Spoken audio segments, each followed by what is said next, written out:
Happy Tuesday, everybody. It's so nice to see you guys. Okay, first, before we do anything else or talk about anything else, I'm such a fan of the merch, guys. Emotionally invested in strangers' lawsuits. Hell yeah, I am. And then on the sleeve, Legacy Media is dead. I mean, and it's only my merch where you're going to get a skull and crossbones and a unicorn on the same thing. It's the only thing. It's only my merch where you get those both on one piece of merch.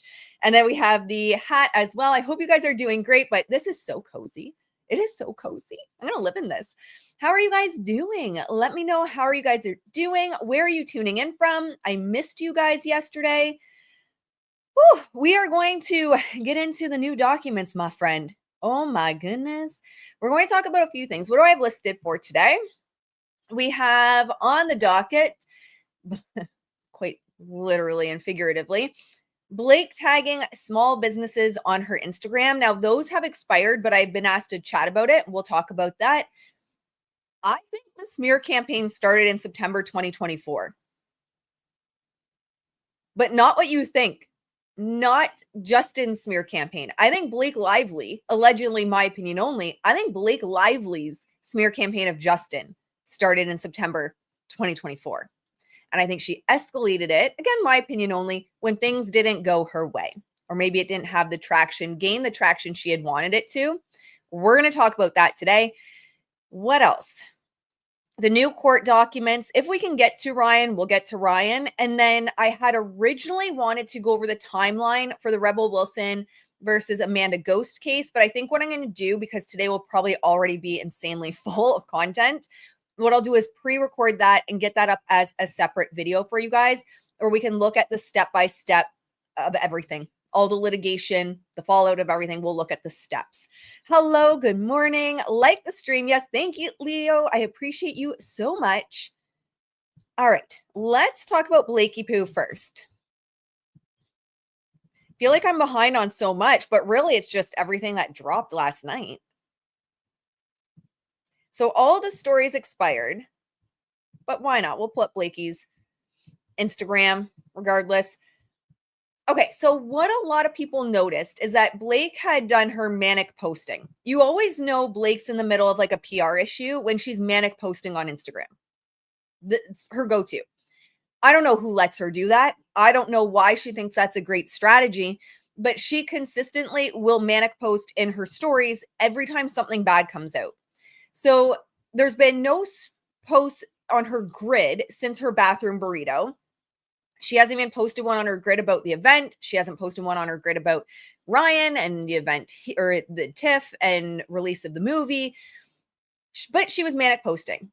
Now, that seemed to be in response to, I find she's very reactive. I genuinely don't think there's like a PR person driving the bus over there. You know what I mean? Like, I don't think there's a PR person driving the bus. I think it's Blakey.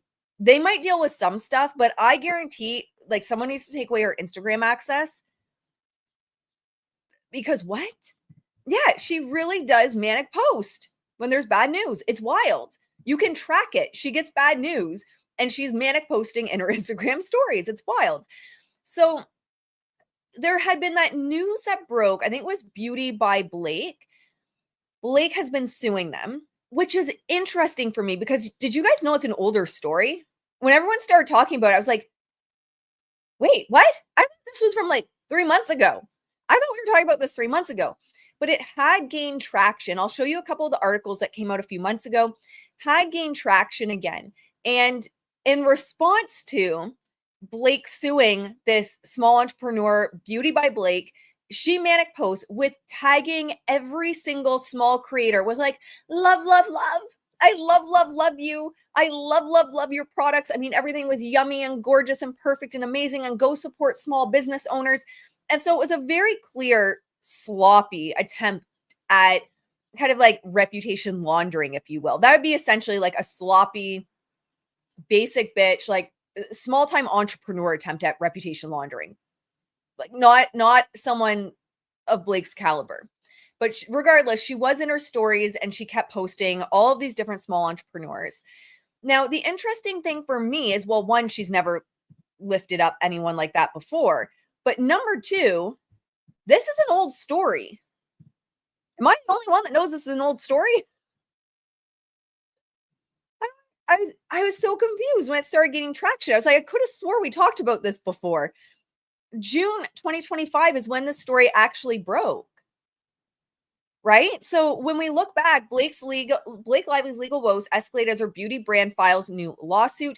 I'm sure she's going to blame, this is going to be somehow Justin's fault that it's gaining traction again. It'll definitely be Justin's fault. You know that. I know that. We all know that. Thank you so much for the super chat. There's not a new accuser. It is still Blake trying to make appear as a new accuser. That is why it's all redacted. We're going to talk about that. That's why I say new evidence, question mark. We'll talk about that. There's a lot of speculation on who it is. We're going to get to that. Don't worry, guys. But I wanted to start here. So this is from June 7th. Blake Lively's legal woes escalate as her beauty brand files new lawsuit. Blake Lively's facing yet another legal hurdle as her burgeoning hair care brand, Blake Brown, becomes entangled. Her hair's tangled in a fresh trademark dispute. According to new court documents, Lively's company, Family Hive LLC, it's her name, has filed a lawsuit against Utah-based entrepreneur. Oh no, is this another? No, this is Kimberly. That's right. Sorry, it takes me a minute. I'm like, wait, what? I thought it was Blake. Utah-based entrepreneur Kimberly Hamner, who owns the trademark Beauty by Blake. The suit alleges that Hamner's trademark is too similar to Blake Lively's brand name and could cause consumer confusion. What?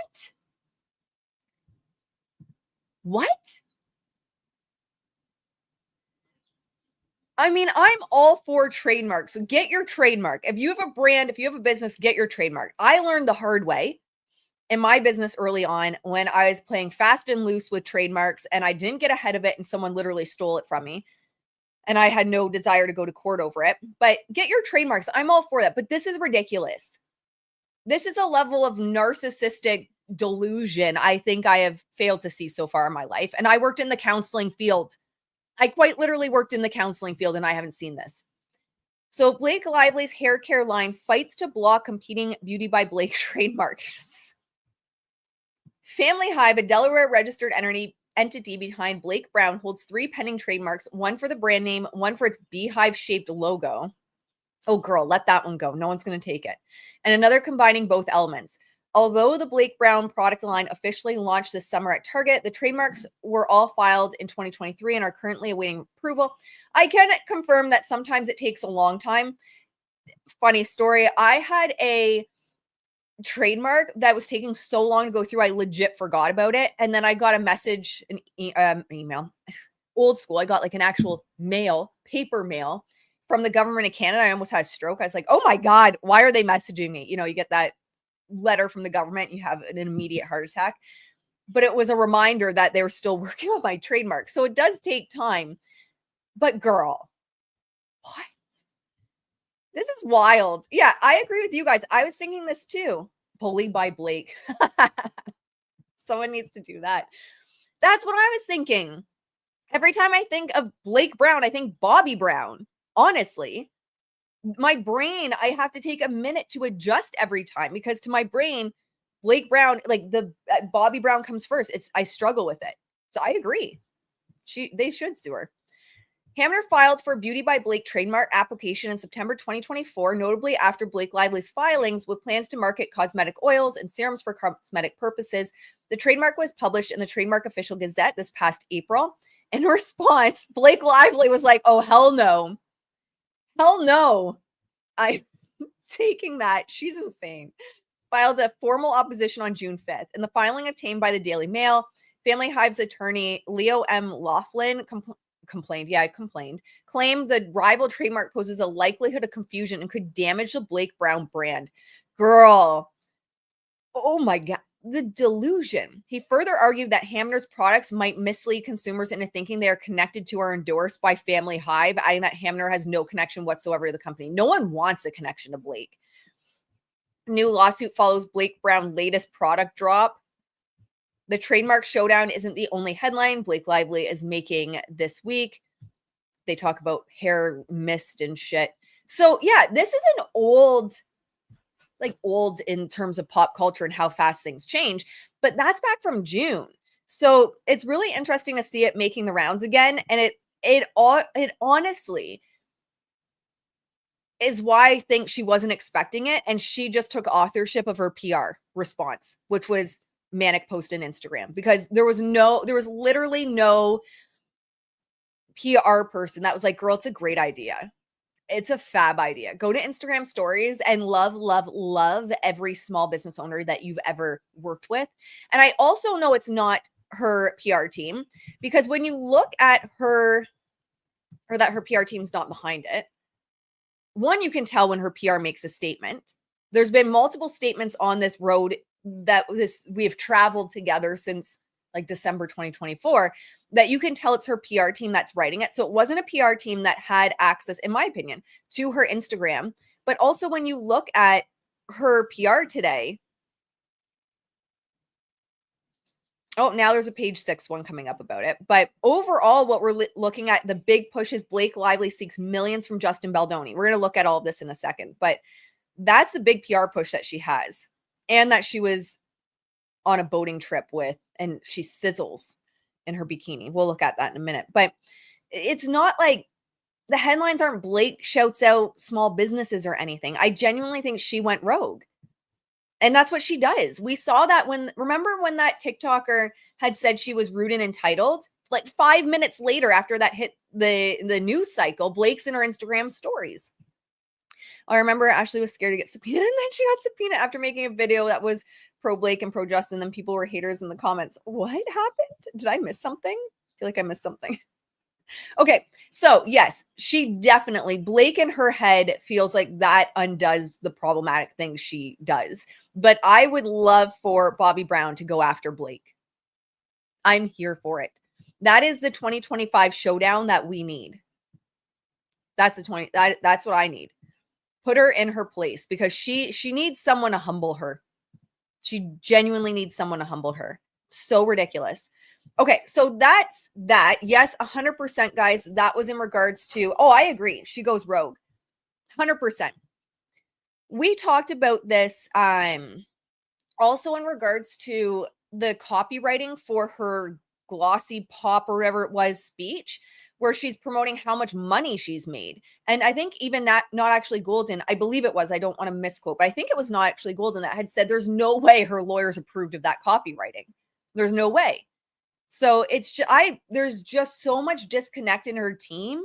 And it's obvious, because there's just disconnect between the copywriting, which is the writing that would be in the ad for that glossy pop feature she had, what happens in her Instagram stories, what's being pushed on Google, her legal strategy. It's just a hot mess. But Blake's gonna Blake. I don't even know what else to say about her with that. But yes, that lawsuit is an older lawsuit. It's just making the rounds again, which, guys, I wouldn't even be shocked if she twists that into paid PR smear campaign by Justin Baldoni. I wouldn't even put it past her. Oh, look at this story's making the rounds again. It has to be Justin smearing me. It's so ridiculous. All right, before we go into the new court documents, Not Actually Golden had a great video. I love all her videos, so make sure to give her a like, follow her. She's also on YouTube. She reposts her content from TikTok on YouTube. But let's see what she has to say about this new Unhinged document. Pay this no mind, you guys. Just don't get worked up about it. I could be wrong, and if I'm wrong, you can cancel me. But the chances of a New York federal judge making the first ever decision on a California state law, not just making a decision under a California state law for the first time, but awarding treble and punitive damages under that law for the very first time it's ever been used, which, by the way, are damages that, like, sometimes you can't get in a case where, like, the doctor removes the wrong kidney. The chances of that. Blake would literally see what happened to her as worse than a doctor removing the wrong kidney. Like, legit. I have no doubt she saw that video by Not Actually Golden and was like, you mean to tell me people complain about that? Have they seen my PR recently? The public doesn't like me. That are infinitesimal. Like this. It's just, they're just churning this file. Churn and churn and churn. The only interesting part of it is this declaration that's highly redacted from somebody who apparently had a bad experience working with Baldoni and thought he was an asshole.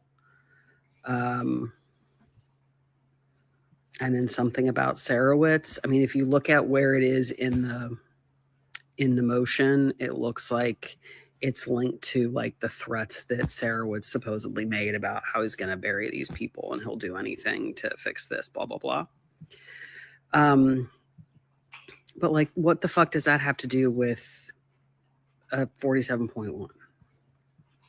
Nothing. There's basically I read the motion really quickly. I refuse to spend a lot of time on it. It's basically just like, these people have been bullying us the whole time, so give us relief. And I just don't think the judge is going to do that. He's had lots of opportunities where he could do that, and he didn't do it. And I certainly don't think he's going to do it now under a California state law that has absolutely no precedent. But I'm sure some internet sleuths can figure out who this person's supposed to be. But it doesn't even say that, like, oh, I was sexually harassed by Baldoni, as we've heard other people say, oh, there were other people on set. It just says he had repeated negative interactions, including verbal abuse. Okay, let's just assume for the sake of argument that that's true. That's not illegal. And not only is it not illegal, but wasn't Ryan Reynolds the one that screamed so bad at Justin Baldoni that I think it was Sony exec said that they've never heard anything like that before? So as if, even if, for argument's sake, even if there was an argument and Justin yelled, even if that happened, what? As if Blake and Ryan are ones to be talking about that anyway. I don't know what this is supposed to be. Maybe this is Blake. Maybe this is a Blake Lively affidavit. You think? I don't know. Tell me what you think, but don't stress out too much about this motion. It's a lot of noise, really. Well, now that I'm looking at it, I think it is Blake. Because look at paragraph 6. It says a true and correct copy of, I don't know, some document produced in discovery as BL whatever. That's the bait stamp. Oh. That means it was produced by Blake Lively. So it could be a true and correct copy of my complaint produced in discovery as BL blah, blah, blah is being submitted. I think this declaration might be Blake.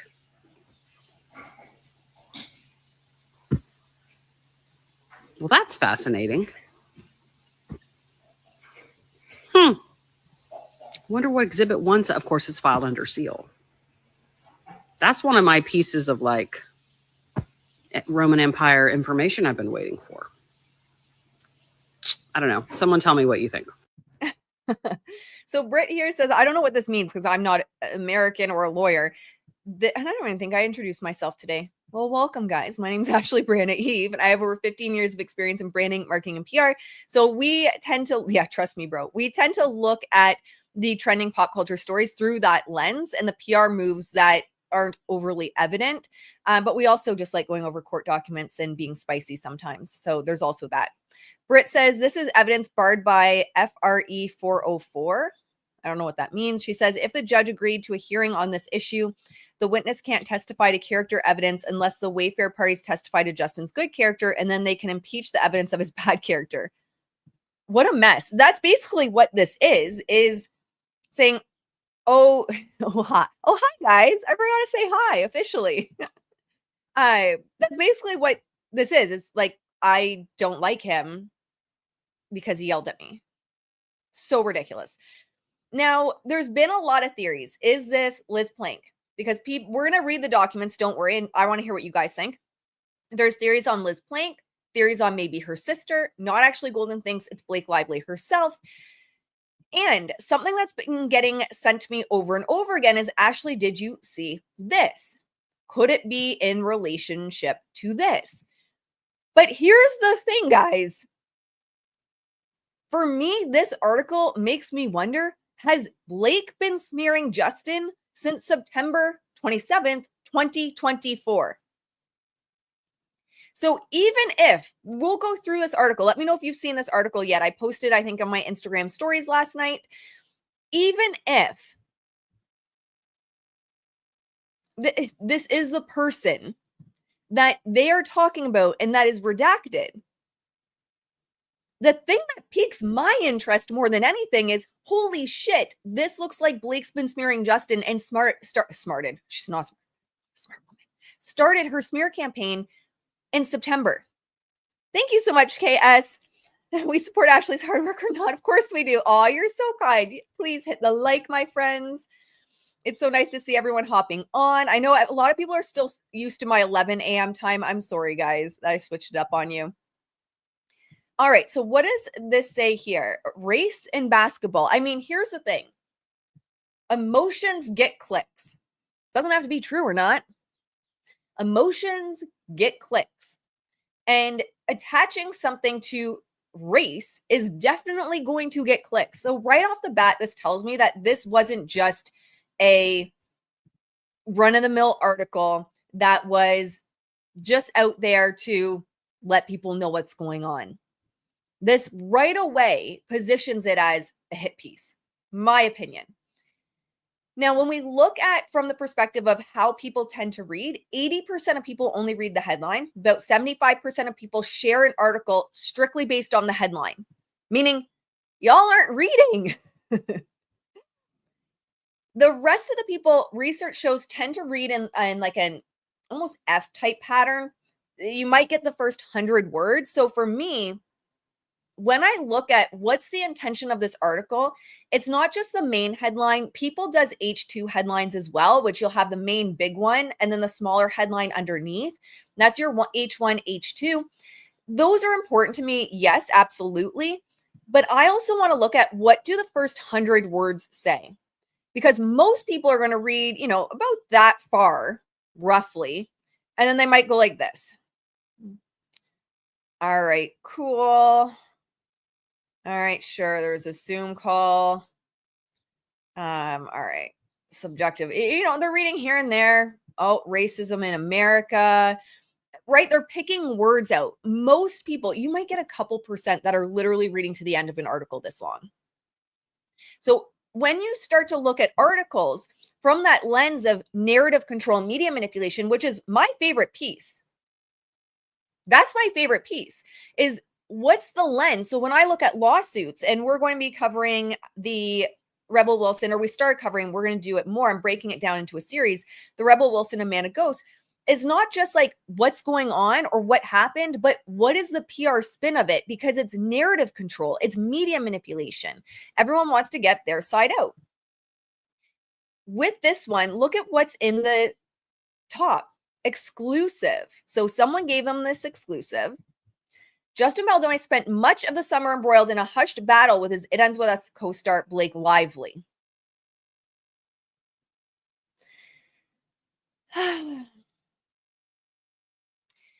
Her name is mentioned before former NBA star Chris Hodges.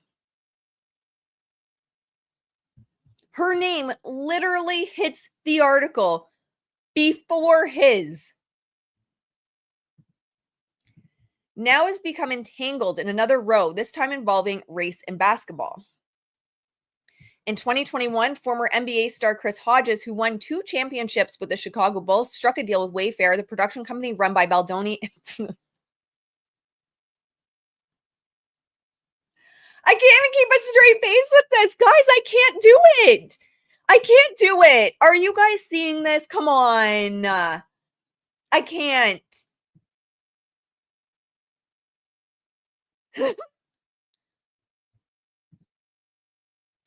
You want to know PR spin?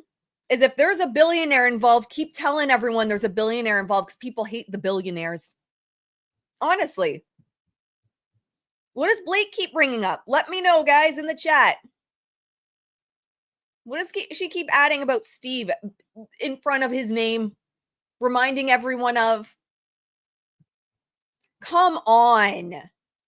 I don't even think you need any training or experience in PR to see what's happening here. Oh, as a aside, while I'm thinking of it, For anyone that registered for your 90-day PR playbook, make sure to check junk and spam. I sent out your pre-work yesterday. First module drops today, and your announcement that the pre-work dropped will likely be under the name Kajabi. All right, so keep an eye out. You can email my support team if you are struggling to find it in your inbox, but that did drop yesterday. Your 90-day PR playbook begins today. You'll get the first module probably around 1:30 p.m. Eastern. Sorry, guys. I meant to say that earlier. Maybe I did. I don't know. Blake's driving me crazy. I can't remember what I say anymore. Okay, back to this. So if we're looking at this from a narrative control, we have our media control hats on, our media manipulation hats on, our Ashley merch hats on. First 100 words, we have Justin Baldoni. It ends with us, Blake Lively, race. So there's your emotional trigger or your emotional hook. Then, Chris gets his name mentioned. Yeah. This guy, according to this article. Wayfair, Baldoni, billionaire Steve Sarowitz. Are we missing any of the keywords that Blake uses? Blake does not drop Steve Sarowitz's name without saying billionaire Steve Sarowitz. To me, it makes zero sense that this article was written by Craig Hodges or was for him. And again, my opinion only. Makes zero sense that it's for him or from his team, or they seeded this narrative and his name isn't even in the first paragraph. And not only is his name not in the first paragraph, but you have every word that Blake's been hitting over and over and over again with race thrown in there to get emotions high. Watch how people will market things or position things within PR. Emotions using certain words are going to get emotions high. You're more likely to click it. You're more likely to read it. Oh my goodness. Wait, was this written by Ryan Reynolds? I'm asking myself that. Tell me you're Blake without telling me you're Blake. Wow. Someone's got to get this to Brian Freeman. I don't know. I'm just someone that's worked 15 years in the industry. What do I know? But based on the buzzwords, the keywords that she's used every step of the way, her CRD complaint, take a shot every time she says billionaire Steve Sarowitz and everything. I would not be shocked that her alleged, my opinion only, smear campaign against Justin started rolling out in September of 2024. So if this is who is in it, if that is who's redacted, not actually Golden thinks it's Blake, we'll talk about it. We're going to read it here today. Don't worry, my friends. But I don't know. If this person's in it, this person's probably been in it, if you know what I mean, for a bit. So it says, given the success of The Last Dance, the hit ESPN series featuring his former teammate Michael Jordan, the idea was to take a different look at the same period using Hodges' book Long Shot, The Triumphs and Struggles of an NBA Freedom Fighter as source material. However, the three-point expert has spent much of the past 12 months trying to get the rights to his project back after it was shelved by Wayfair last year. Hey, I don't know all the details of this. I can't have another lawsuit I'm looking into. I'm up to my eyeballs in lawsuits and looking at the PR of every lawsuit that's going on. And I feel like this is also pretty standard. If you sign away the rights to a movie or a story, unfortunately, but we'll see. There are financial issues at play, as happens regularly in Hollywood, yeah. But this latest skirmish also raises the question of race and who should be allowed to tell the story of a Black man like Hodges. Wow. So in his book, so it talks about the book. Initially began working on the documentary, which has been working titles including The Last Dance and Whiteballed with British Indian producer Javi Singh. Wayfair, which is responsible for Will Ferrell's trans road trip doc Will and Harper, then came on board to finance. After the first director involved fell through, Hodges wanted Singh to direct and produce. And then that's where things went wrong. I mean, I don't know. This is just, I can't even keep a straight face with this. So Wayfair's involvement started a creative debate. So is Blake trying to frame it as like, look, I'm not the problem. It's not me. It's everyone else. Yeah, typical film stuff. So a creative debate about framing Craig Hodges in a palpable way that the NBA would accept, which isn't the essence of my book. So yes, there's issues over, someone had said a director. Yes, because Chris wanted Singh to do it. But this is also part of what he's saying is that he said that Justin, it's right here. Wayfair never seemed interested in that version of the story. Justin Baldoni was definitely interested in virtue signaling and piggybacking off the hype of The Last Dance, but a lot less interested in the true weight of responsibility that came with accurately depicting the realities of being a Black man in America.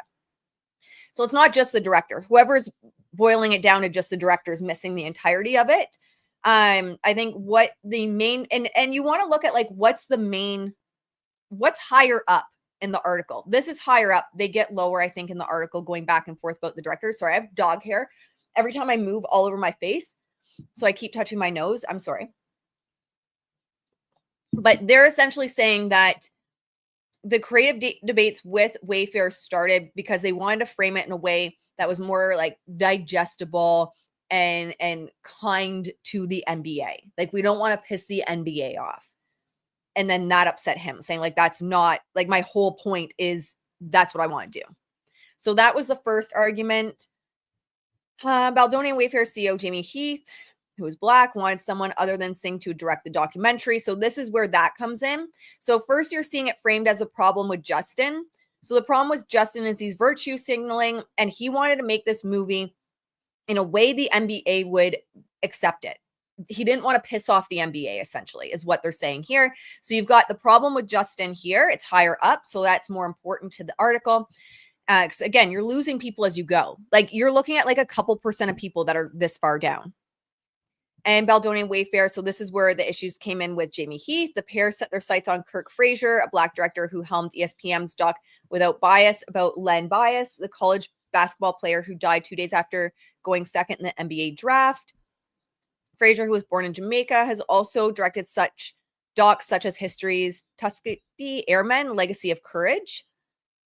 In a Zoom call reviewed by Deadline, which received permission to use the comments, Heath and Baldoni tried to convince Singh he wasn't the right man for the job due to his ethnicity, nationality, and experience.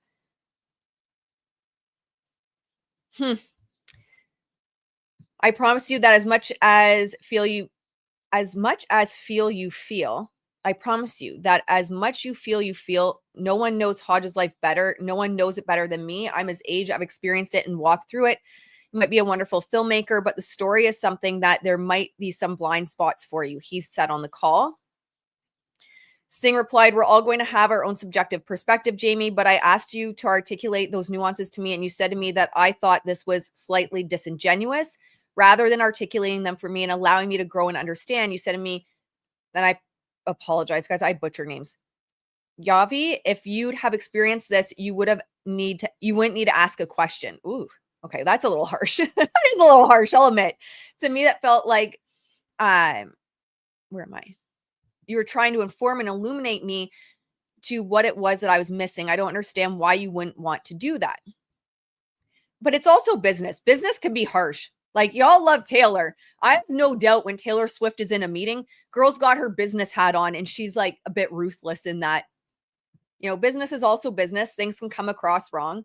Baldoni then added, "Racism in America is so unique to America that most people don't quite understand it. So when Jamie, as a Black person, tells you as a non-Black person, if you'd experience it, you wouldn't have to ask that question. It's coming from 50 years of pain and racism, of being thrown out of a swimming pool when he was 7 years old, and the white people had to drain the pool because a Black person touched it. It comes from a place you don't know. We as people who are not Black can never put the emphasis on the Black people to tell us and teach us This is a very important thing of why it's unique to America, why the director needs to be Black, I believe, and from America. So the conversation touches upon the question of whether someone who isn't a Black American can accurately portray the Black experience in America. Hodges certainly believes so, but others, including Heath and Baldoni, disagreed on this instance. And I think that's, you can have arguments for both sides. Like if it was me and I was in Hodges' shoes, I'm not going to lie. I'd be like, dude, it's my story. I want to have who I want to have tell the story personally. But, that's business as well. And when you sell your story, you sell your story. That's also just a piece of it. I think it's, regular business conversations that are being blown out of proportion. So anyway, they go on and on. It goes for a while. There were issues over like selling the rights back to release it. The company is willing to release its rights and has asked for $50,000 up front in addition to $125,000 if Hodges and Singh managed to sell the project to another buyer. Anyway, my opinion on this is if this is, I'm not overly convinced, but I'm getting this message a lot. If this is who's redacted, all this shows to me is this is when the smear campaign started by Blake Lively. And you can tell right away by the headline and what's said in the first 100 words. Again, you don't even have Chris's name mentioned until the second paragraph, which is just insanity to me. So someone send that to Brian Freeman, because to me, that just shows that they started a smear campaign, my opinion only. Okay. With that said, though, let's check out what the documents are. Yeah, well, and like Not Actually Golden said, even if they exchanged words, even if Justin was yelling, even if that is the example they're using, I don't know how it relates to Blake's case other than it being a character reference. But then Justin is allowed to counter that. So I don't know how it has literally anything to do about anything. There's some other people that are saying they think this is Liz Plank because apparently around the time, I think it was it October last year? Correct me in the comments because definitely I'm probably off on that. But I think it was October last year, Liz Plank started doing the Man Enough podcast with Jamie Heath. And so there's some speculation online that it's Liz Plank. But here's the thing, my friends. This speculation is part of the PR strategy. What we want to keep in mind is the speculation over who this could be is part of the PR strategy, because what people are going to do, which is what the internet does, is do Blake's work for her and start digging on, could it be this? Could it be that? Could it be this? Could it be that? And then all of a sudden you have all these different instances that are brought up of, well, there was this person that had a problem with Justin and this person, and then Liz Plank, all of a sudden Justin wasn't on the Man Enough podcast. So part of the narrative control around putting this on the docket redacted, because it's my understanding that you can just file it all under seal. They didn't have to put that one out with redacted pieces. I genuinely believe that part of that was part of the PR strategy to get internet sleuths kind of doing the work for her, because then it's like, oh, told you guys, look at all these problems he's had. Yeah, exactly. Kay's got, they want that. Name a lot of people. Yep. Hey, Terry, so nice to see you. That's exactly what it is. She wants, and it was intentional, to get everyone searching for this shit that went under the radar. That's all it is. It's all PR. And it's not just the filing of it, but filing it redacted. Because again, internet sleuth's going to internet sleuth. They know that. They're learning along the way. So people keep pulling up all of these past issues. And then what ends up happening is, even if the Justin Baldoni community is like, so big deal, it was a creative difference, no big deal. What starts to gain traction? Oh, thank you for sharing that, Leo. We start today, my friends. And yes, new brands are welcome and encouraged. I love you, Leo. Even if it starts to gain traction in the Justin Baldoni community and people are saying like, it's literally no big deal, whatever, it was a difference of opinion on directors. What can be leveraged by Blake's team in her PR is, look at all the problems. But her PR didn't bring them to the forefront. Everyone else did. It's sneak. But I'm telling you, that's what the intention was. That is what the intention was. All right, where do we even start, for crying out loud? Blake just barfed on the docket yesterday. Literally just like big old hairball from using Blake Brown products. Big old hairball on the docket. Look at this. All right. We don't need that. Let's go from the bottom up, see what we can find. Okay, so this is a notice of Blake Lively's motion for attorney's fees, treble damages, and punitive damages under California Civil Code Section 47.1. But she is fighting tooth and nail to keep this in New York. She is stressing herself out about keeping this in New York. She's like, but California.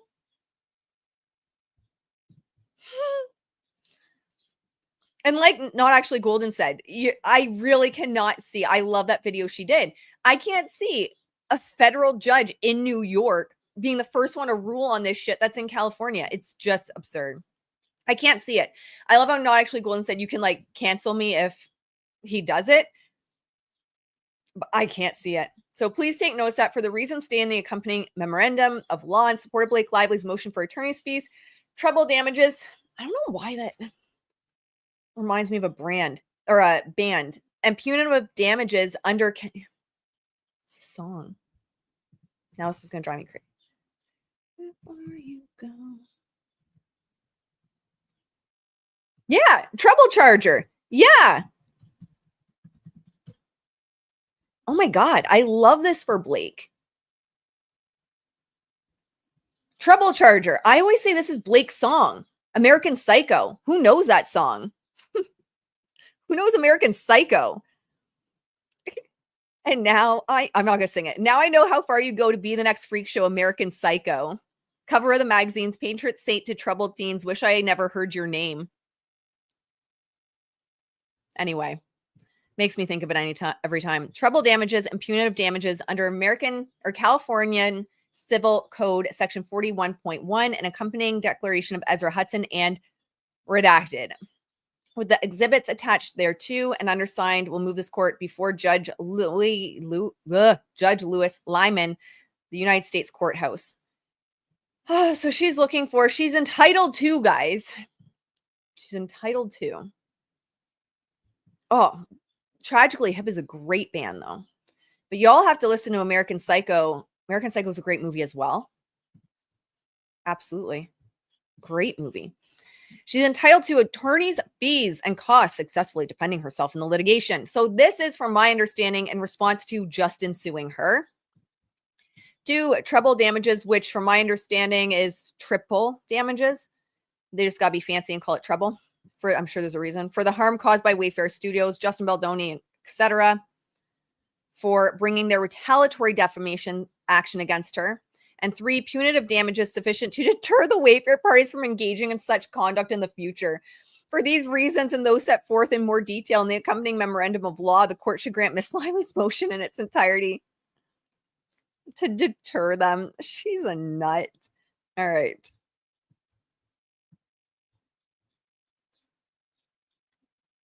At this point, you just have to laugh. Oh, 30 pages. I am not reading 30 pages. Sorry, guys. I can barely stand Blake anymore to go through 30 pages. My hair will start falling out as if I am using Blake Brown products.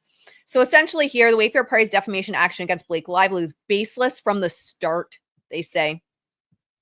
I don't know, Blakey, because that article we just read looks a lot like you were defaming them before your CRD complaint. Wonder if there's any way to like track that down. Despite repeated warnings about the impropriety of their legal claims and the consequences of continuing to pursue them, the Wayfair parties refused to back down. Instead, they stoked the flames of public sentiment, posting the retaliatory lawsuit on a public website alongside dozens of heavily redacted and context-free exhibits masquerading as receipts. Oh, girl, stop stealing my words. To flood the zone with vicious character attacks on Miss Lively designed to damage her credibility and to conceal their own unlawful acts. You know what's so funny about this? Her saying flood the zone. It's hilarious. I want to show you guys because I posted this. I posted videos accusing her of doing it during her filming. Do you guys remember this? Who was everyone that was here long enough? accusing her of doing this during her A Simple Favor campaign, promotional campaign. I accused her of doing flood the zone marketing, and she had never used those words until I did. And I know she watches, or someone in her team watches, but let me see if I can find it quick. Oh, there it is. I just want to show you guys. Hi, Blake. Hi, Ryan. Just found the marble in the oatmeal. You're a lucky, lucky, lucky little boy, because you know why? You get to drink from the fire hose!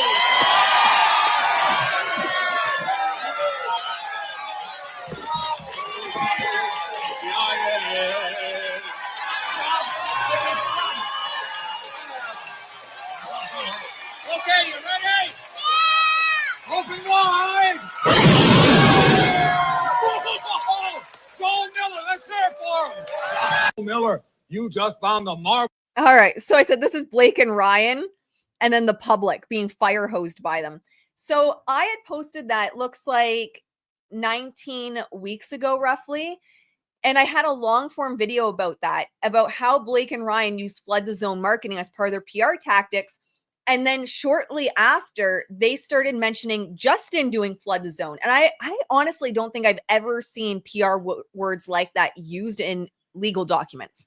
But they started showing up after I had made all that content. So anyway, I think it's hilarious that's showing up again here. Blake, just hire a better PR team, girl. Stop stealing my shit, my free shit, and hire that and flood the zone. I can't, because it is like a PR term,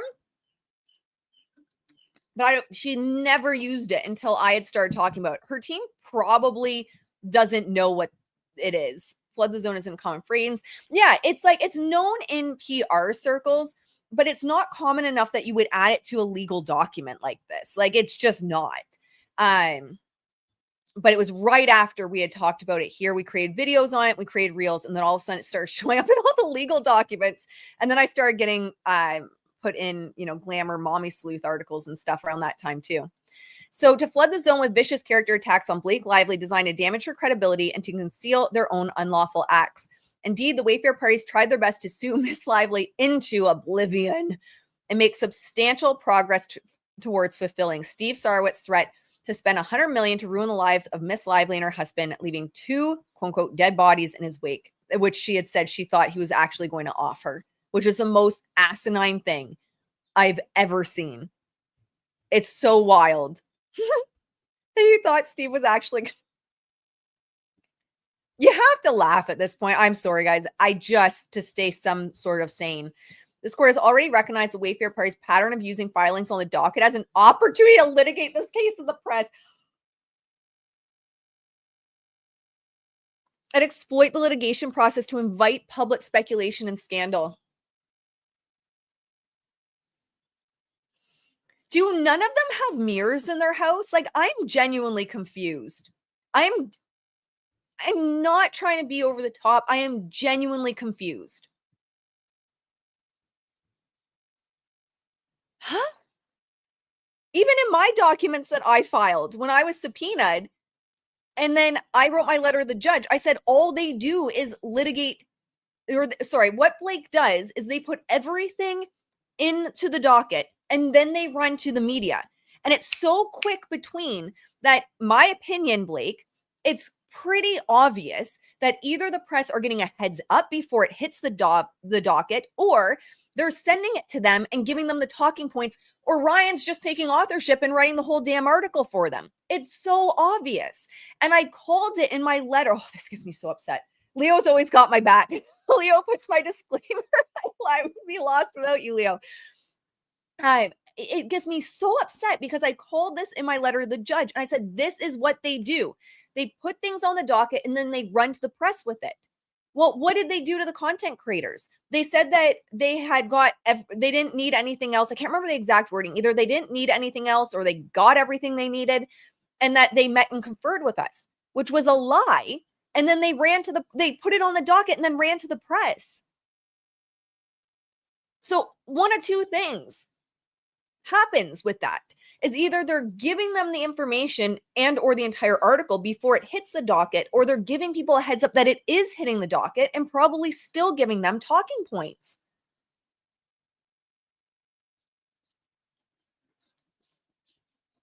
And then they have the audacity.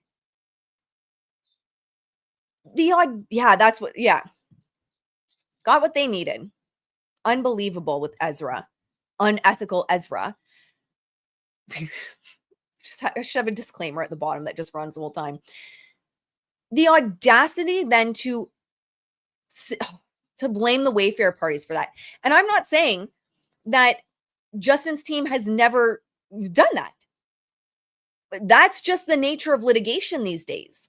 It's both PR, and we've talked about this previously, PR and legal. And you have to have two horses in the race. That's just the nature of it. So one, the fact it's the nature of it, yet you make it out to be like Justin and Wayfair parties are monsters for it is bullshit, because everyone does it these days. I'm diving into the Rebel Wilson and Amanda Ghost case. Everyone on that side, ain't no clean hands on that one. Everyone on that side's doing the same thing. Litigating it in the press. This is what happens.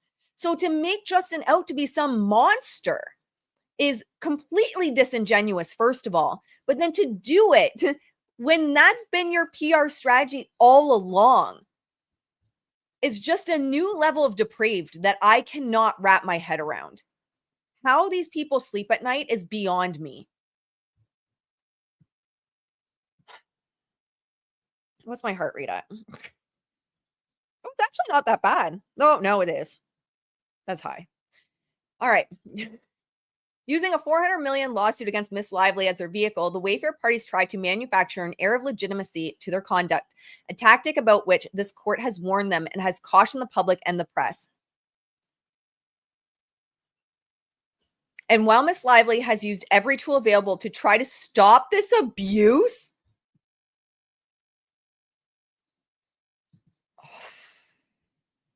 including moving to strike offensive filings, moving for sanctions under Rule 11 and Rule 3.6, and successfully moving to dismiss the Wayfair parties lawsuit in its entirety, their improper conduct continues unabated. Wow. So 47.1.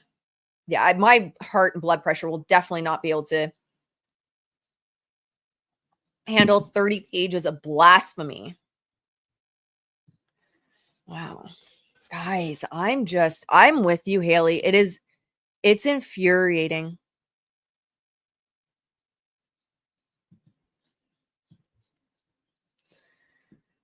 Okay. Under Section 47.1, any communication made by an individual without malice regarding an incident of SA, harassment, or discrimination, including retaliation, is privileged, as long as the speaker has or at any time had a reasonable basis to file a complaint of SA, harassment, or discrimination, whether the complaint is or was filed or not. So her reasonable basis is, after I continuously use the word sexy as part of my vocabulary that I am comfortable with, he then said it to describe the wardrobe of a character I was playing, Lily Bloom. And I immediately took offense to that because don't you know who I am? I am Blake Lively. I can say whatever I want, and I change the rules as I go. I just make them up as I go. Therefore, at that point in time, I had decided that that word was now SH. And because it was now SH, well, I'm going to sue your ass. I used to like Ryan. Damn it, guys. I'm so disappointed. I'm just so disappointed.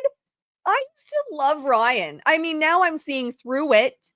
And I think he's just becoming more unhinged as he goes, to be honest. I mean, like unraveling at the seams. It's like when you get like a nice sweater, nice like knitted sweater, and you get one snag in, the fucking thing rips apart as you go. Like you got seams running out behind you everywhere. Like that's Ryan right now. But I used to like him.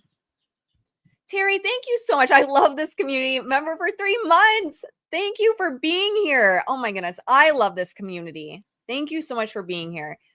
You guys make it like I literally couldn't do this without you guys. I'd be talking to myself, man. I'd be talking to myself. I love this community. I always say best community on the internet. Specifically, section 47.1 is intended to, oh, we're not going to, we already know section 47.1, Blake.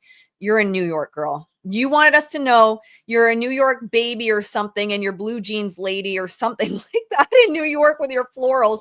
You went on and on and on to make a point that you have jurisdiction over New York and everyone over New York because blue jeans lady and New York baby or something. And you made this massive point over it. Why am I reading about California? Why am I reading about California, lady?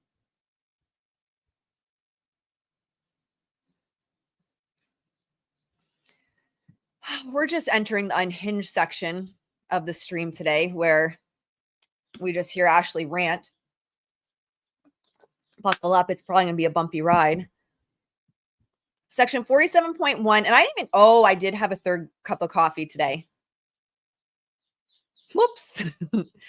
Section 47.1 was drafted to achieve two distinct goals. One, to shield victims from the discovery process by ensuring they would prevail at the motion to dismiss stage in most circumstances. And two, to remedy the financial and psychological costs of litigation and deter abusers from pursuing unwarranted and retaliatory litigation in the first place.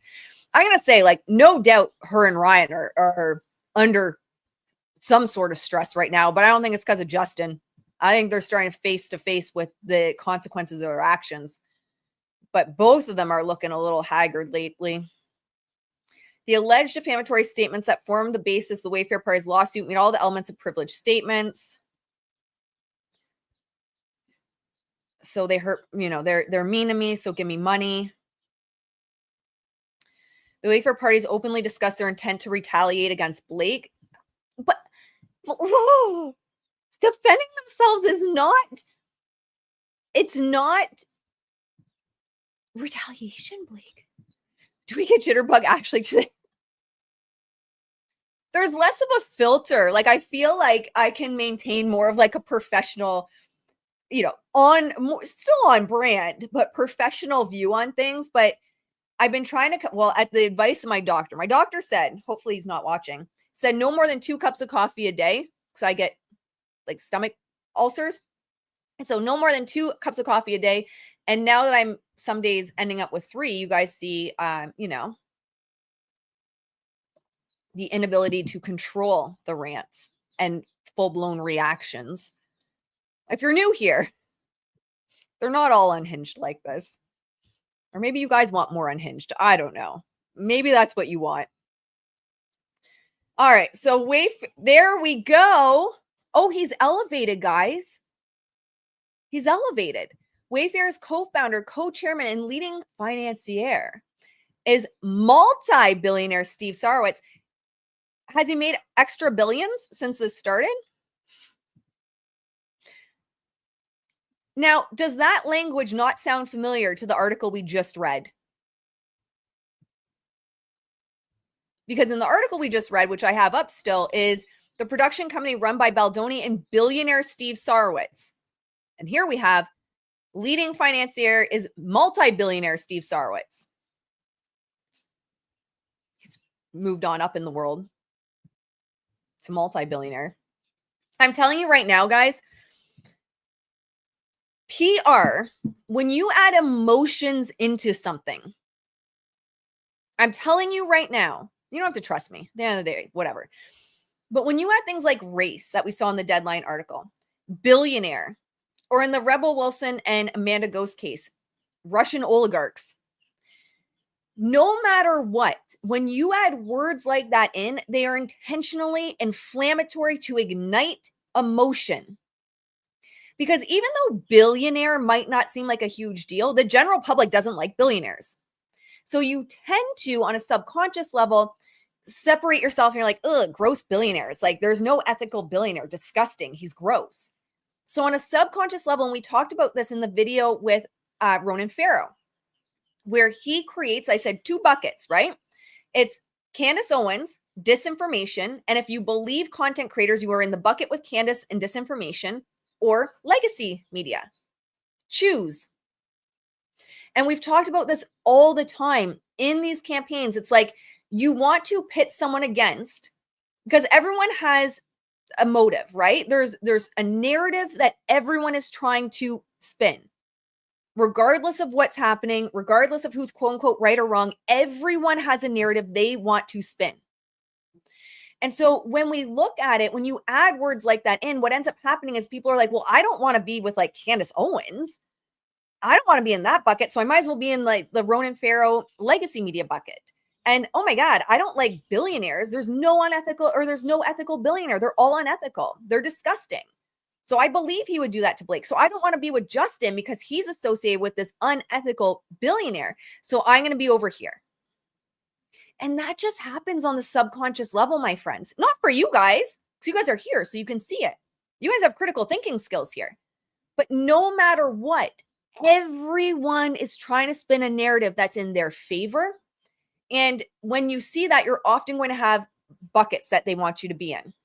On a subconscious psychological level, I don't want to be with the gross unethical billionaire, so I will be with Blake. Thank you so much, Leo. And that's the funny thing. Yeah, the real Lily Cat, I agree. But that's what they're aspiring to be, billionaires. Yeah. It's so ridiculous. So ridiculous.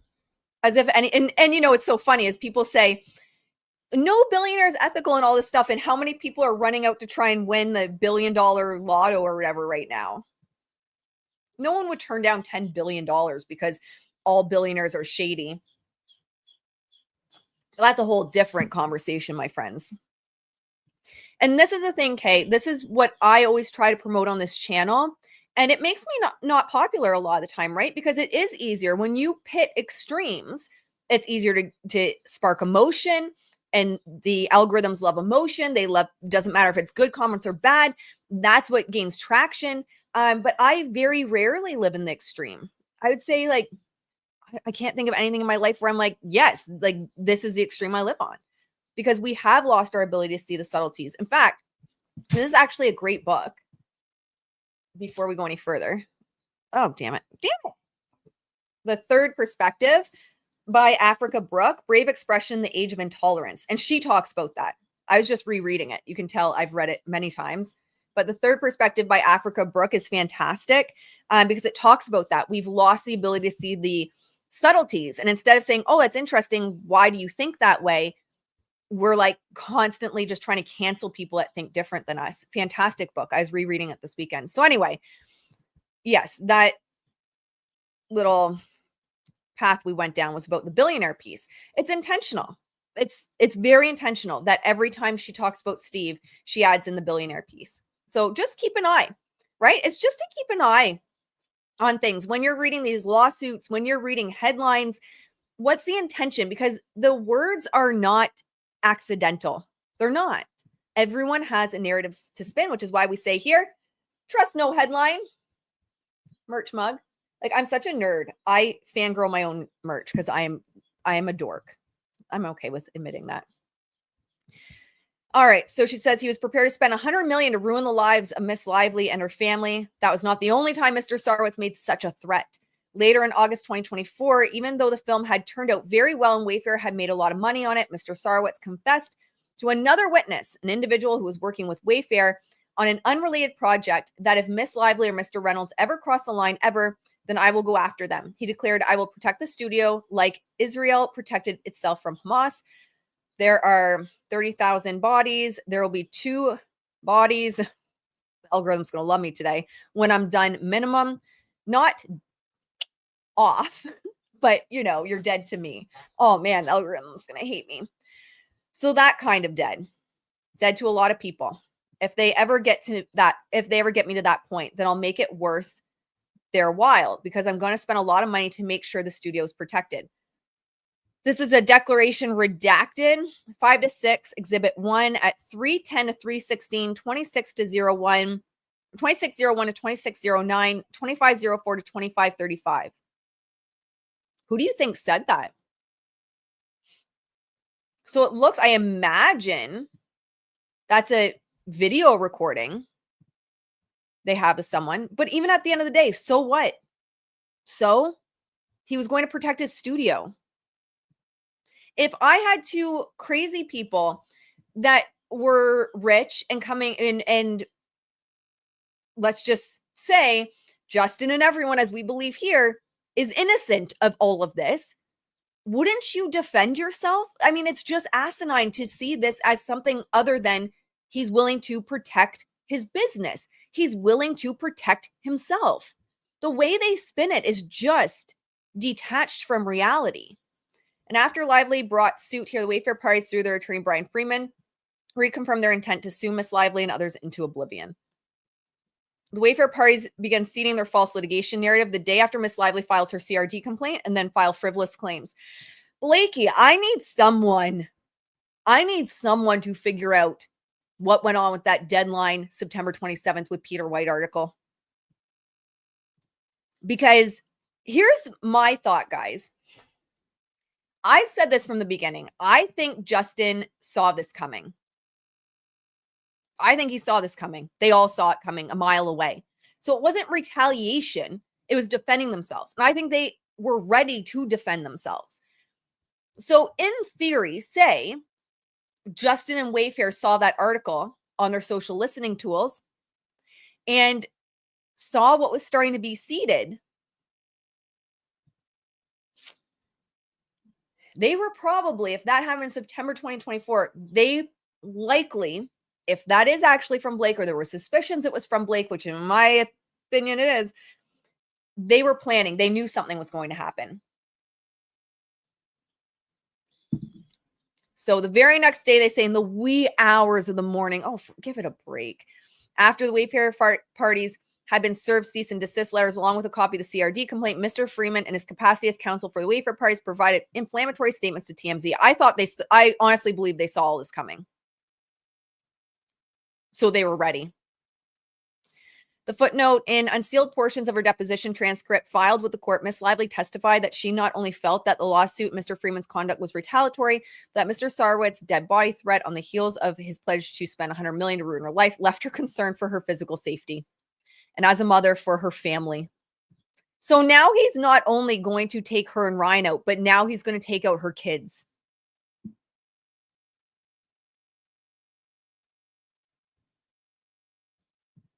New accuser is Blake Lively. You couldn't make us. I honestly, I am here for Blake Lively being the new accuser. I am here for it. Why would it not shock me? Why would it not shock me if not actually Golden's right and it is Blake? I agree. He saw it, was troubled by it, and held back on, kept treating her with kid gloves, held back until the New York Times article, and they were ready to go. I agree with you guys. I think they saw these articles coming out in September 2027.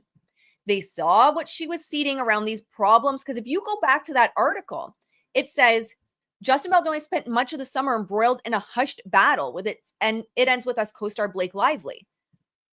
If it was hushed, how's it ending up in a Deadline article as an exclusive? So I think that they knew this was coming. They figured that was from Blake. She was seeding this narrative. And so when it actually hit, they're like, all right, guys, here it is. And they were ready to go. So this person also had concerns with Mr. Baldoni, who they found to be verbally abusive, which resulted in him not being allowed on the set of the other project or involved in the marketing or publicity.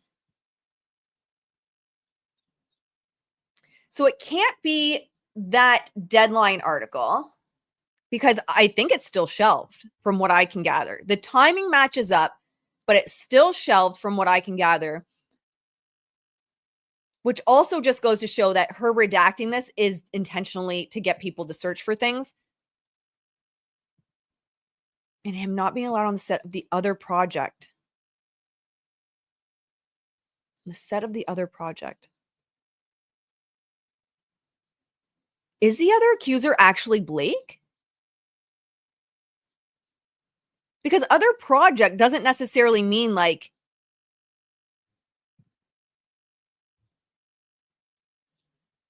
see, a lot of people are thinking Liz Plank too. Yeah, they contacted Freeman after Ryan wrote that statement. They knew something was coming. They were ready.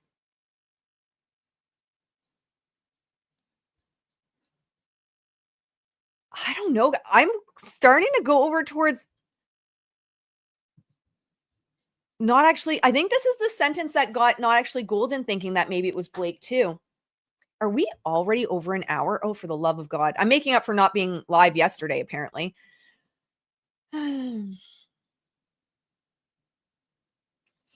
it's the wording, right? The other project. The other project could be maybe what she terms she had, I'm trying to think of what she had, like those pop-up Blake floral shits during the marketing, or on set of the other project could be that weird skit with Ryan and the mom and Timu Thor. She could just be playing word games. But not actually Golden. I think it was this line where not actually Golden read this and she said, I think it's Blake.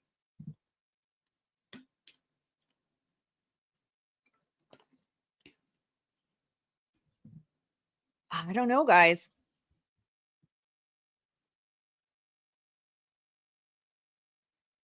It only felt like 45 minutes. I know. Time flies. We'll see. Instead of the other project or involved in its marketing or publicity. Because here's the thing. I'm kind of working through it in real time. So it's not the deadline Article 1, which I still think was seated by Blake's side. I don't think it is Man Enough podcast with Liz. Because what marketing or publicity did they do? I don't think they did marketing or publicity for that. On the set of the other project. Guys, I think this is, yeah. See, this is one I buy into too, Rebecca. I think it could be your sister. Oh, yeah. Blake could be the other project, the next movie. Hello, just snooping. So nice to see you. So nice to see everyone here today. See, this is a problem. I go live and I love hanging out with the community so much. We end up going for 2 hours. I have people say all the time, I can't do 2-hour streams. I don't know what to tell you because I'm a talker. We're talkers. We all love hanging out. I do try, if I have the time, to clip some sections and post them separately. And I always do put timestamps after. Huh. All right. So they just have a breakdown here. So they talk about the Signal group chat. All right, let's see what else is. I should really keep track. Oh, this is the one here. So the declaration of blank. I blank pursuant to 28 USC 1746 declare I'm over 18. Redacted. Wayfair Studios LLC, Justin Baldoni, a founder of Wayfair, redacted.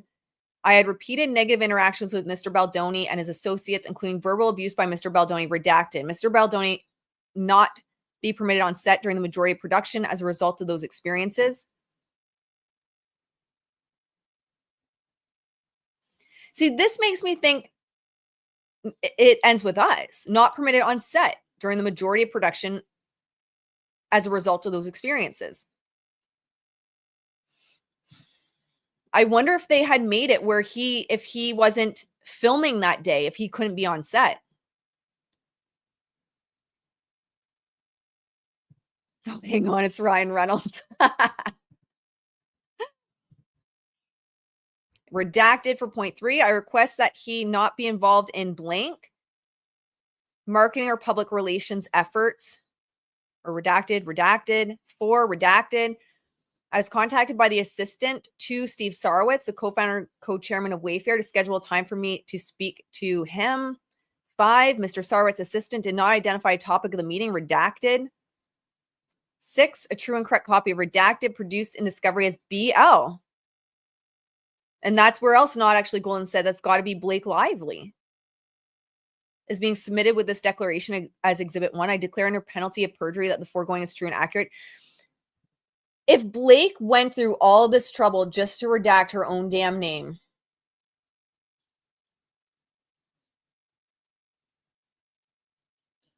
it's just next level cringe and PR. If she went through all that trouble just to redact, yeah, Exhibit 1 filed under seal. Oh, God, Blake. So this is Ezra's declaration. I think this is, again, under seal. Extension of time to complete discovery. She wants it.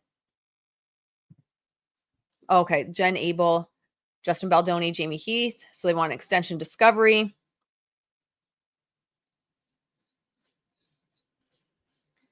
Let her motion to seal certain portions of her filings.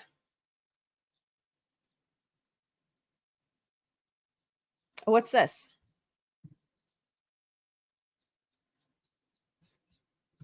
So this says order granting in part and denying in part 585. We're already at like 749. Letter motion to compel, granting in part and denying in part 586. Letter motion to compel. The motions to compel are granted in part and denied in part. Case and cause law shall produce the relevant materials detailed in the memorandum and order by September 12th. The clerk of court is respectfully directed to close the motions at docket 585 to 586. So ordered. Oh my, it's 14 pages. So anyway, there you go. Denied in part, granted in part. That's case and cause law. I think those two are going to be finding, I think we're going to see a lot of familiar names start to end up on the Rebel Wilson Amanda Ghost case as well. Order granting 47. Oh my gosh, I can't. Apparently, I'm also mixing up words today in letters. 741, motion to amend, correct 425, order set deadlines 58 schedule order. The request is granted. All right, so there you go, guys. Blake had a hairball all over the docket. Case and Coslow are going to have to turn over stuff, which isn't over. I'm not overly shocked, to be honest. What else did I plan? I mean, we're already over an hour. What else did I want to talk about today? Oh, I want to pull up Google. The news filing solidifies her crazy. I agree. Yeah, and that's what we were looking at, where 6 has the redacted parts BL with a number, and she had said that's why another reason why she thinks it's Blake. Can you imagine being so unhinged with your PR and so obsessed with controlling the narrative and trying to get people pulling up like all these issues and looking on all these rabbit holes when it's your own damn name? Girl, your name is all over this case. It's literally in the name. Lively versus Wayfair. Girl, this is ridiculous. She's insane. Oh. All right. Let me just see what's going on quick on Google. We'll have a quick check.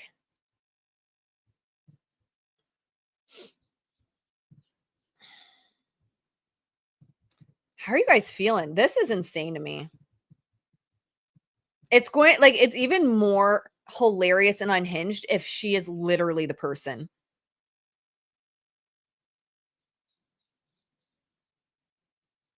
See, that's what I'm thinking mildly, is the other project Junket Crashers.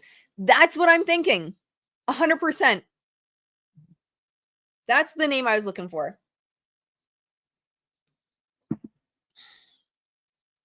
This little light of mine, Blake's going to let it shine in her dumpster fire. When it gets on redacted, we're all going to have a glass of wine. I don't know if you drink kombucha or whatever. You don't drink wine, grab your kombucha. We'll grab a glass of wine and just have a hoot over it, because it's just the level of insanity. All right, let's see.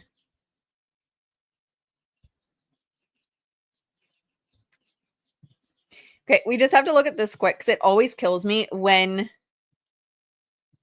Lauren's mentioned as neutral. Blake Lively, Lauren, court of random opinion. I love Lauren. She's so sweet. She's showing up in social listening tools under Blake Lively's name. So this is the stuff PR teams would use. There's more sophisticated tools. I keep it separate from where I have clients mentioned. So this is just the one I use on a different app, but it still gives you the breakdown. I'm surprised she's not getting So she had a lot of negative mentions August 29th. Negative is still outpacing the positive, but it looks like it's dropped. But negative still outpacing the positive. She'll never learn that she's doing this to herself ever. She'll never learn.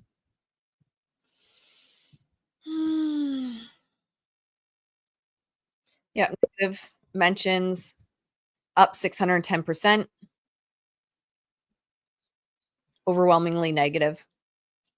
That's interesting. The news keeps getting bigger for her. So social media dominance is going to, it means that's where the majority of the overwhelmingly negative is. We can see it right here. Disgust is the number one emotion over on X.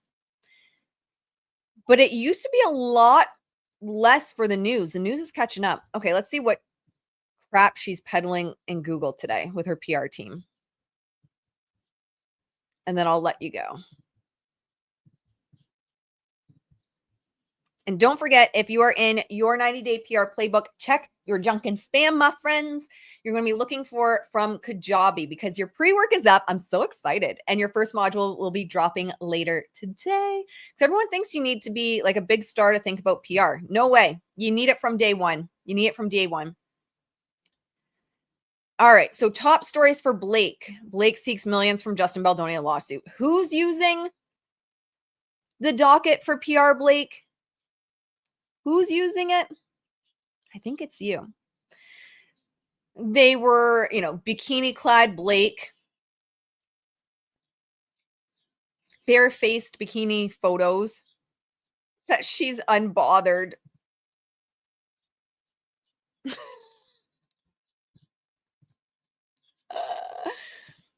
I think she definitely wrote that. Blake Lively's bare-faced bikini photo shows she may be in her unbothered era after Taylor Swift drama. But then they use as the cover photo her with makeup on. Blake's like, but just don't put the bare-faced photo in it, please. You can talk about it, but don't put my bare-faced photo in the article. But this is the picture here. It looks like the picture was taken in Muskoka. Oh geez. The ads are getting so much more aggressive on these sites. This definitely looks like Muskoka area, so that's not too far from us. And they were up there. I think they spent most of their summer out here, actually. But yeah, there she is. Also, shout out to my pretty necklaces by More Female Bosses. Because don't you forget, guys, Blake supports female bosses. Oh, and she also, so she's shouting someone out here, influencing me and everyone I know to be obsessed with Left in Friday bathing suits and workout clothes. This is not an ad.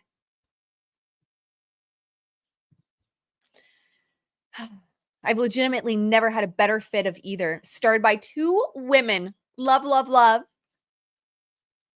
XO Gossip Girl. I just had to, sorry.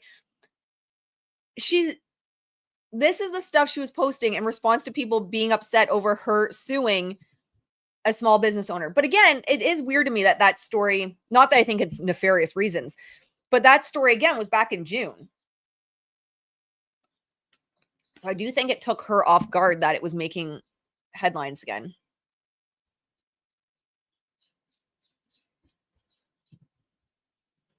And then all the headlines in regards to, I mean, that was obvious. That was obvious that she was going to run with everything that happened on the docket in terms of PR. And of course, Variety. I've shouted out Variety in the past. They've had some really good articles in the past, but them people are usually running first with something. Blake Lively wants Justin Baldoni to pay millions for filing frivolous suit in test of California Me Too law. So there you go. You've got her famous, the Me Too, pulling Me Too here. Oh, for the love of God. All right, guys. That's Blake. That's her PR today. We all figured she was going to use all this shit for PR. I mean, that's not a surprise. It's not a surprise. What do I have for you guys? How are you guys feeling after all of that? She treats us like we're stupid. I agree. Part of me feels she does these crazy things with the filings because it's fun for her to watch the speculation. Yeah. Well, and especially with the redacted pieces, I genuinely think it's to get people like organically starting to look up at problematic stuff about Justin or try to find that to guess who it is. And, it's kind of that she can leverage that, right? And she can even potentially, although if it is her name, she won't. That might be another way to tell, like, is it actually Blake on that? Because if she she's not going to want to run with headlines around new accuser comes out against Justin Baldoni, and like 2 weeks later, it's revealed it's her. I mean, she might, but I highly doubt she will. So that might be another way to tell if it's Blake without seeing the unredacted perks. Blakey loves to run with new accuser. She loves to run with it. I don't know. We'll see. I do think it's Blake. I don't know. It just makes sense. It's like on the set. She didn't say like the movie or anything of the other project. Other project doesn't mean like a movie, doesn't mean a TV show, doesn't mean a documentary, doesn't mean any of that. It could be like a set of that junket thing that they did with Ryan and his mom. You know what boggles heads on dashboards? Yeah, I feel like one of those. Exactly. I hear you. IP, they lie so much. Remember, they lied about content creators and the number of subpoenas. They lied about content creators and the number of subpoenas. They lied about having meet and confers with us. They lied about getting what they needed from us or needing nothing else from us because they literally got nothing. They lie over and over and over again. It's just incredible to watch. That's the song I was thinking of. I can't stop. Nicole, you got me. I can't stop thinking of a song by Weezer called Undone about control my sweater and pull a string as I walk away. Bushbirds probably thought the same. Yeah. That's the song I was thinking when I was talking about the sweater and the thread and it's coming undone as you walk away. Thank you for closing that loop in my brain. That was going to bug me for the rest of the day. Thank you for closing that loop in my brain.